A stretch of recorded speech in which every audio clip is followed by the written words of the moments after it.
भक्त तो जो प्रभु से अपनापन करता है तो प्रभु सिर्फ अपनापन देखते हैं, सिर्फ अपनापन।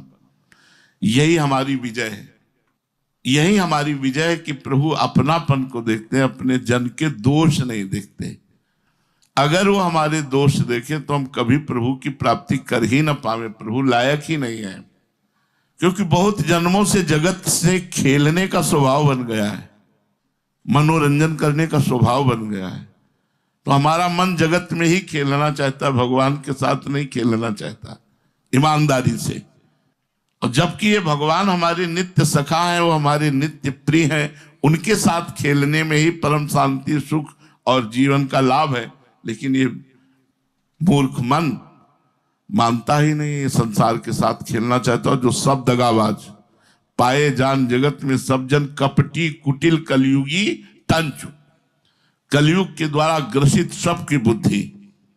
भगवान के साथ अपनापन कर लो तो टिकेगा ये, और जगत के साथ अपनापन करोगे तो भगवान के साथ जो अपनापन का भाव है वो भूल जाएगा और जगत का टिकेगा नहीं। अब कितने माता पिता पूर्व जन्म में हम छोड़ चुके, कितने परिवार के सदस्य छोड़ चुके, बस ये वर्तमान के जगत को हम अपना मानकर फूले हुए हैं और भूले हुए हैं। दूसरी बात, उपासक भक्त में गुणों की कमी रहने पर भी भगवान की दृष्टि केवल अपनेपन पर रहती, उसके गुणों पर नहीं। ये मेरा है, गुणों पर कभी नहीं रहती, क्योंकि भगवान जानते हैं ना मायाकृत गुण है। और भगवान की जब ये दृष्टि रहती है कि ये मेरा है तो उसका निश्चित परम कल्याण हो जाता है। इसलिए सबको चाहिए प्रभु से अपनापन बढ़ाने के। ये अपनापन तभी बढ़ेगा जब औरों से अपनापन छूट जाएगा। गुरुदेव भगवान एक दृष्टांत सुना रहे थे अपनेपन का कि एक गोपाल की मैया थी वृंदावन में। वो ऐसे छाती पे ऐसे झूला बनाए हुए थे जिसपे गोपाल जी विराजमान थे, और पूरे शरीर में 10 जेब थी सिलाई हुई, किसी में टॉफी, किसी में ये, किसी में दूध, किसी में ठंडा जल, किसी में फल। वो 10-10 मिनट में गोपाल को खाती, नाम जप करती, विरक्त भाव से रहती, टाट पट्टी की लंगोटी टाट पट्टी लगाती। उन्होंने गोपाल को अपना बेटा माना था। गोपाल जी उनसे बात करते, रात में गोपाल जी बात करते। वो झोपड़ी बनाए हुए थे पानी घाट की तरफ, तो वहां कुछ लोगों ने आकर जमीन के उस पे हटाओ अपनी झोपड़ी, क्या झोपड़ी नहीं, और वो अकिंचन कहाँ झोपड़ी हटा। एक कथा मतलब प्रगट की वर्तमान के। 2-4 लोग दर्शन करने आते थे श्रद्धा करके। उन्होंने कहा मैया आज उदास क्यों दिखाई देती हो? ये माया जानते हो, काकर डारी गयो सखी भोर। शांत जल में कंकड़ फेंकना इस माया का कार्य है। ऐसे फेंकना, कंकड़ ऐसे फेंकना, ये माया का कार्य है। काकर डारी गयो सखी भोर, वो शांत है, काकर डारी। अब वो काकर इसलिए डरवाते हैं आपकी स्थिति परिपक्व करने के लिए। जगत में ऐसा कोई तो पैदा ही नहीं हुआ है जो भक्त का बाल बांका कर सके। भक्त का बाल बांका कर सके ऐसा कोई पैदा नहीं हुआ। रहे न रावण सम अभिमानी, हिरण्याकश्यप संवरदानी। और तो ये तो सब भुनगा है, भुनगों में मिटने में कितनी देर लगती है।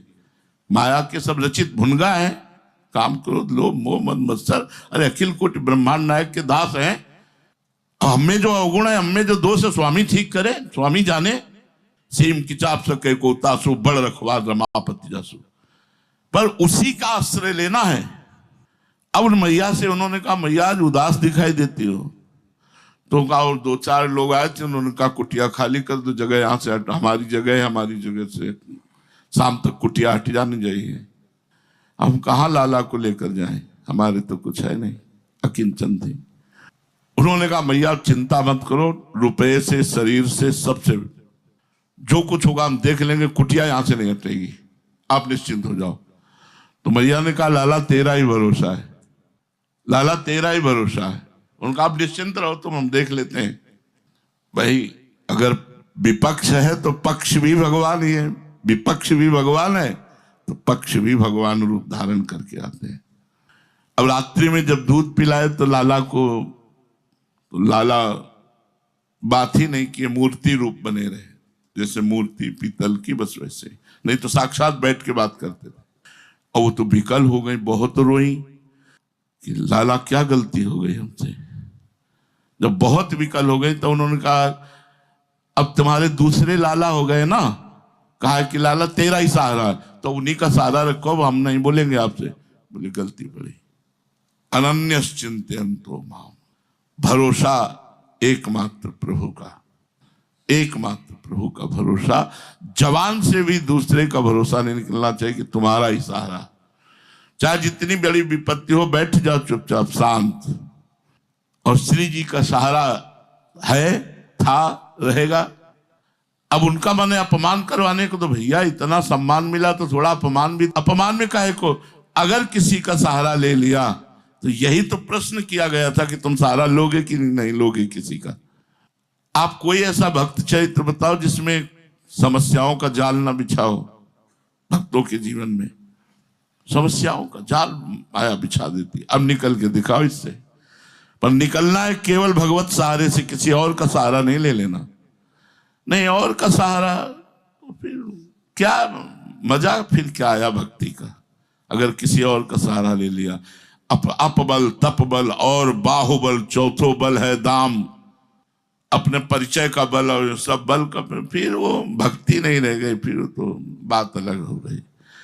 कमी है, अवगुण है, लेकिन अपनापन केवल प्रभु से, श्री जी से। कमी दूर करो या कमी के परिणाम में अपमान करो, और ये आपका कार्य है, दूसरे से नहीं। अपनी कमी को दूसरे से ना तो दूर करवाना है और ना दूसरे से बचाव पक्ष रखना है। बने तो रघुवर ते बने और बिगड़े तो भरपूर, तुलसी और अंते बने ताबनिबे पे धूल। गुणों की कमी भगवान अपने पन में नहीं देखते हैं, इसी से हमारा काम बनेगा। प्रभु का अपनापन दुष्ट से दुष्ट मनुष्य को भी, दुष्ट से भी दुष्ट मनुष्य को भी परम पद में बैठा देगा। अपनापन ये बहुत बड़ी बात है। अपिचेत सुदुराचारो भजते माम अनन्य भाग। भगवान जो भक्तों से द्वेष करते हैं, कहते हैं उन नराधमों दुष्टों को मैं आसुरी योनियों में गिराता हूं। उनको, उन पर भी कृपा करते हैं कि उनको आसुरी योनियों में गिराकर भक्त अपराध से पवित्र करते हैं। भक्त में दोष है तो मालिक, नौकर से दोष बना है तो मालिक से शिकायत करो। तो कहते हैं ऐसे नराधमों को मैं आसुरी योनियों में गिराता हूं। भगवान अपनापन को बहुत जोर का मानते हैं। देखो, सबरी ने अपनापन से बेर खवा दिए, विदुरानी ने अपनापन से छिलके पवा दिए। अपनापन होने पर सुदामा के तंदुल भगवान ने सराह सराह के पाए। अपनापन, अपनापन संबंध यदि प्रभु से है और फिर कोई कामना भी है, तो भक्त का मुख्य संबंध भगवान से है और गौड़ संबंध कामना